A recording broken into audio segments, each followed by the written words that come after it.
Ano po ba yung major, sir, na inyo pong question kaugnay po sa additional releases ng DBM to DPWH mula po sa unprogrammed funds? Yes, actually yun ang main question ko kanina sa lump sum appropriations kasi yung unprogrammed funds is considered lump sum appropriations. Ang point ko kasi kanina, release pala sila ng release sa unprogrammed appropriations para sa DPWH. Di ba may question na tayo? In fact, nasama pa yun sa question sa Supreme Court na na-overtaken na nung budget ng infrastruktura yung education sector. Whereas yung Constitution natin sa Republika ng Pilipinas, klaro yung nakasaad doon na number one priority sa budget natin is education. At nandoon din sa budget message ng ating Pangulo 2025, nakasalagay doon na number one priority is the education, second lang yung infra. May basis din yon kasi yung sa BESF budget of estimate and sources of financing, nakalagay na rin doon yung composition ng sektor, ng education sector. So, hindi na pwede dapat yung baguhin, hindi na pwede lang dadagdagan. So, I kept track of those figures, nalampasan talaga. Doon pa lang sa pag-approve ng GAA ng 2025, nalampasan na nalampasan na ng DPWH yung education sector. At saka ang masaklap pa ngayon, nag-release pa sila ng mas malaking unprogrammed funds sa DPWH, mas lalong lumaki yung gap, which really makes the budget unconstitutional. May nag-release sila ng unprogrammed sa education, maliit lang masyado, 8 billion. Pero 54 billion yung nirelease doon sa unprogrammed, which really makes the budget unconstitutional. Opo, Kong, yung gabi, dito po sa budget naman ngayon na DPWH or sa iba pang mga pag-budget lalo na sa infra, na masisilip na ba natin kung merong mga anomalya, meron na bang pagbabago, nagbagong buhay na ba sila? Kasi nga, na-publicize na itong naging kalakaran po sa maanomalyang flood control projects pa nga ito, Kong. So, sa budget per se, kung titingnan lang natin yung budget, yung GAA o yung BICAM report at saka yung unprogrammed, yun, hindi mo malalaman talaga kung good or bad. So, ano lang yun, figures lang yung makikita. Pero makikita mo lang doon na lumaki talaga yung budget for flood control kasi may mga flood control releases eh. Kaya nga tinatanong ko, ano yung mapetsa ng releases? I want to know. As of now, hindi pa nila binibigay sa akin, but they promised to me, they committed to me na ibigay nila lahat yung hinihingi ko na data. I would want to know kung anong particular items sa DPWH yung na-release doon.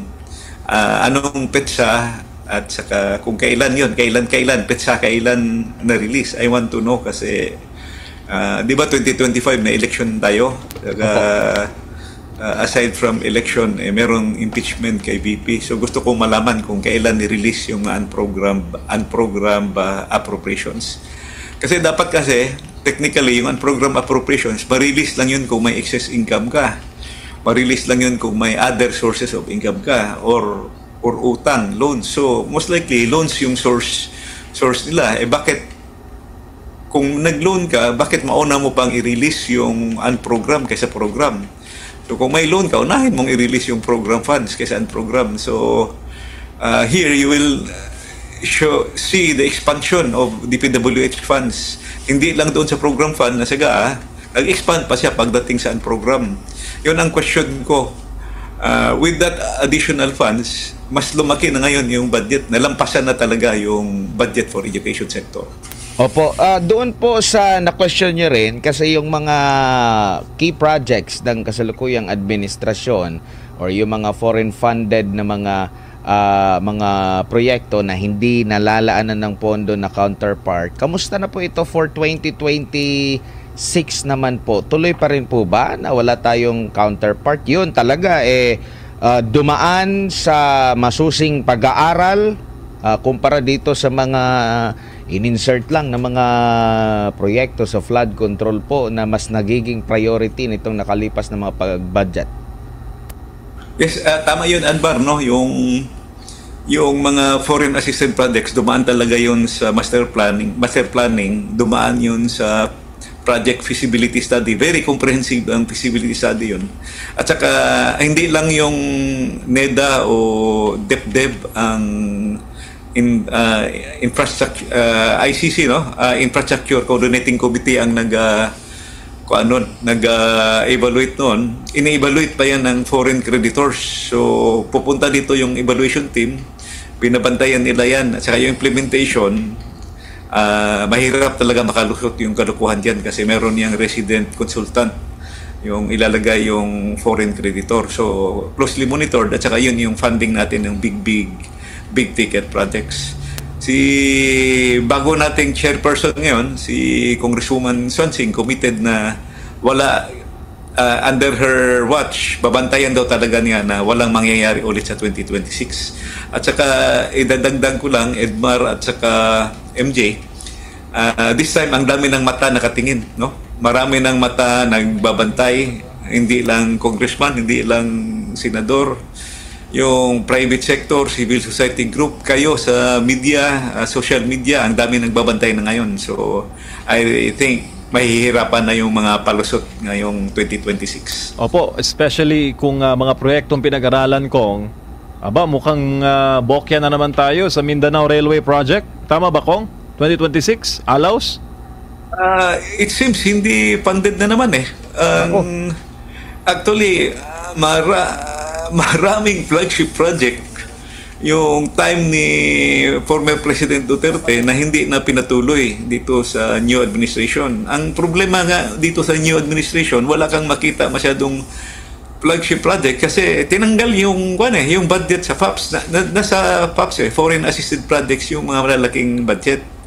So pag tinanggal yung malalaking budget, doon pupunta sa maliliit. Ang term ko nga doon, gichop-chop nila, pati flood control, gichop-chop yung malalaking projects, pupunta sa maliliit. Kaya hindi ka makakita ng mga malalaking projects ngayon. And the cycle goes on, Kong, kasi alam mo naman, pag hindi natin maaabot yung tinataya o gusto nating i-budget sa 2026, ang kulang nun, mangungutang na naman tayo, Congressman. Actually, right now, lumalaki yung utang natin kasi nandoon sa program yung malaking pondo. Maraming pondo na dilipat nila. Yung dilipat nila sa program tapos pinalitan nila ng kanilang mga pet projects na yun na nga ang daming questionable. Makikita naman sa pag-implement ng budget ngayon. Isip nahihirapan ng Executive Department pag-implement niyan kasi manggold na nga yung budget. Tapos pagdating mo sa unprogram, palaki ng palaki, hindi kasama sa projection yung unprogram sa budget deficit kasi not funded pa yun eh. So pag-release ng unprogram, mag-uutang ka, additional utang na naman yun. So makita ngayon ang trend, palaki ng palaki yung utang. That's partly because of the unprogram, ang laki na unprogram funds. Nako, masamang cycle pala ito, Congressman. Akala natin next year na tayo mangungutang para punan yung kulang na pondo for 2026. Pero yung mga budget pala ngayon sa program, inuutang pala, doon pala hinuhugot. Congressman. Yes. So, utang, babayaran din ng utang. Ganun ang nangyari. Plus, yung unprogram pa na uutangin, ang laki. Hindi ko lang nadala yung aking figures, no?